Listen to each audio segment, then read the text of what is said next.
Ratusan kepala sekolah tingkat sekolah dasar pada Dinas Pendidikan Kabupaten Oku mengikuti penyuluhan hukum penggunaan dana BOS. Hadir juga dalam acara tersebut Asisten Bidang Pemerintahan dan Kepala Dinas Pendidikan Oku. Kepala Kejaksaan Negeri Oku Hairun Parapat mengatakan, dengan pertemuan dan penyuluhan ini dapat memberikan penambahan wawasan terkait penggunaan dan pengelolaan dana BOS agar tidak menyalahi aturan, sehingga dapat menimbulkan sanksi hukum bagi kepala sekolah.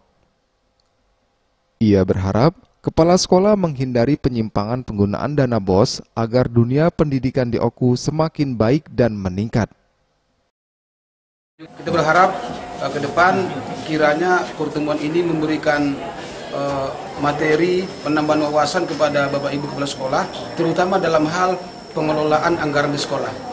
Tadi sama-sama kita dengar, kami sampaikan dengan para kasih beberapa materi pengelolaan dana BOS, DAK, dan juga terkait dengan hal-hal lain yang dihadapi sehari-hari oleh kepala sekolah. Asisten berharap bahwa sejauh mungkin kita hindari penyimpangan terkait dengan penggunaan dana untuk alokasi pendidikan, dengan harapan peningkatan kualitas pendidikan di Kabupaten Oku yang sama-sama kita cintai ini semakin meningkat. Sementara itu, Kepala Dinas Pendidikan Oku Topan Indra Fauzi menyambut baik adanya program penyuluhan hukum terkait pengelolaan dana BOS. Kedepan berharap agar Kejaksaan terus melakukan penyuluhan kepada Dinas Pendidikan agar Dinas Pendidikan dapat terus berbenah. Bagus Mihargo, Sriwijaya TV.